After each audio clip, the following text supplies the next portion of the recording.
The Invisible Prison, Why Other People's Opinions Control Us, and How to Become Free. Good evening, everyone. I want to start with a simple question. How many times have you allowed one person's reaction to decide how you feel about yourself? Think about that. One text message, one ignored message, one rejection, one cold response, one person's opinion, and suddenly your confidence drops, your mood changes, your whole day feels different. Why? What happened? Did your intelligence disappear? Did your kindness disappear? Did your potential disappear? No, nothing about you actually changed. Yet somehow it feels like something important was taken away. Tonight, I want to talk about why that happens, and more importantly, how to become free from it. Let me tell you a story. Imagine two people. Both are good people. Both work on themselves. Both exercise, both learn, both try to improve their lives. One day, they each start a conversation with someone they like. The response? Nothing. Ignored. No interest. No enthusiasm. Now watch carefully. The first person thinks, okay, they're not interested, and then he moves on.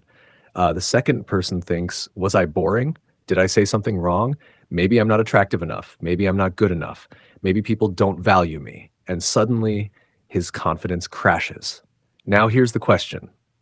What is the difference between these two people? The conversation was the same. The outcome was the same. The rejection was the same. So what changed? The answer is the meaning they gave to the event. One person saw rejection as information. The other saw rejection as a verdict on his worth. And that difference changes everything. The hidden equation. Most people don't realize they carry a secret equation in their mind. It sounds like this. If people like me, I am valuable. If people admire me, I am valuable. If people approve of me, I am valuable. And then the dangerous part, if people reject me, maybe I'm not valuable. This equation silently controls millions of lives. People don't just want attention, they want proof. Proof that they matter, proof that they're enough, proof that they're worthy. And because of that, they hand over control of their self-worth to other people. Think about how dangerous that is. You are giving strangers the power to decide how you feel about yourself. People who barely know you, people who don't understand your journey, people who are fighting their own battles, people who might simply be having a bad day, yet somehow their reaction becomes your reality. Here's the truth. Nobody teaches. You can be amazing and still be rejected.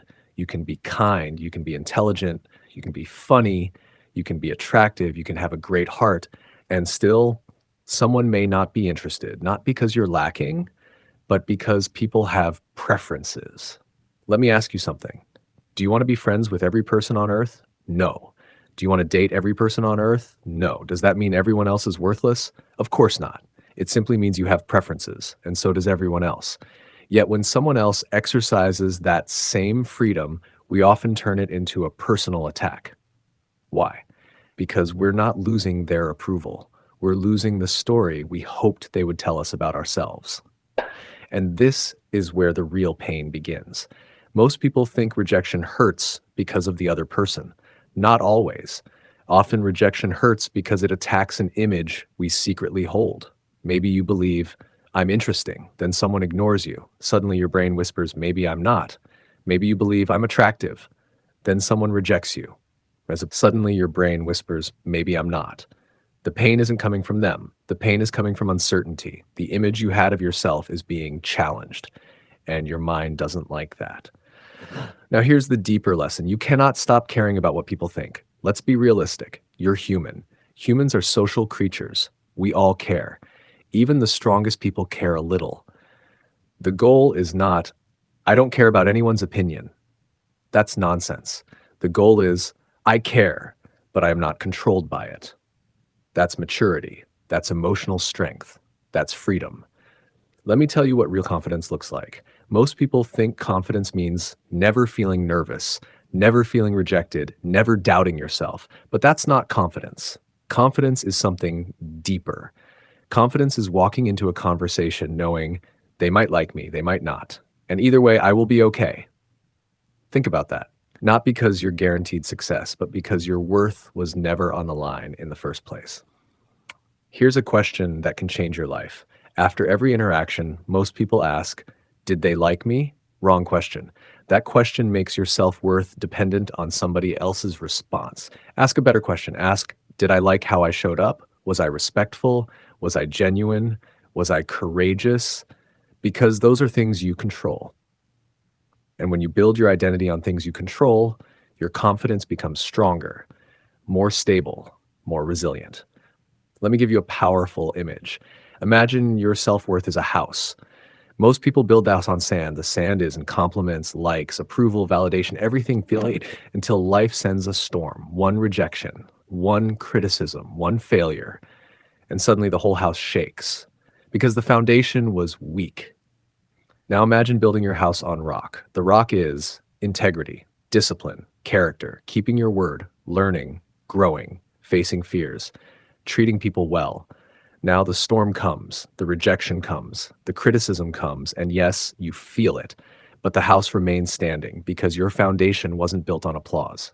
This is why experience matters. People ask, how do I become less afraid of rejection? You don't do it by reading. You don't do it by thinking. And so look, you don't do it by waiting. You do it by experiencing it.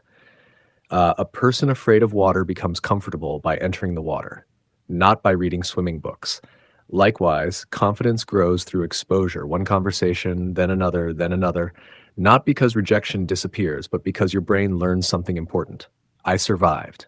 Nothing terrible happened. I am still me.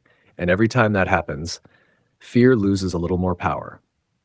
Now I want you to remember one sentence. This sentence has the power to change your relationships, your confidence, and your peace of mind. Ready? Here it is. Someone can dislike me, ignore me, reject me, or misunderstand me, and I can still respect myself. Read it again. Really think about it, because that sentence separates emotional dependence from emotional freedom. And now we arrive at the final lesson. The strongest people in the world are not those who are loved by everyone. Those people don't exist. The strongest people are those who no longer need everyone to love them. There is a difference, a huge difference. One is chasing approval, the other is standing on solid ground. One is asking the world, please tell me how much I'm worth. The other already knows. So when you leave here tonight, remember this. Your value does not increase when someone praises you. Your value does not decrease when someone ignores you. Your value is not determined by attention, not determined by approval, not determined by rejection. You are more than a reaction. You are more than an opinion. You are more than someone else's choice. And the day you truly understand that, something extraordinary happens. You stop performing. You stop chasing. You stop begging for validation. You meet people. You connect with people. You enjoy people. But you no longer need them to tell you who you are. And that is where real freedom begins. Thank you.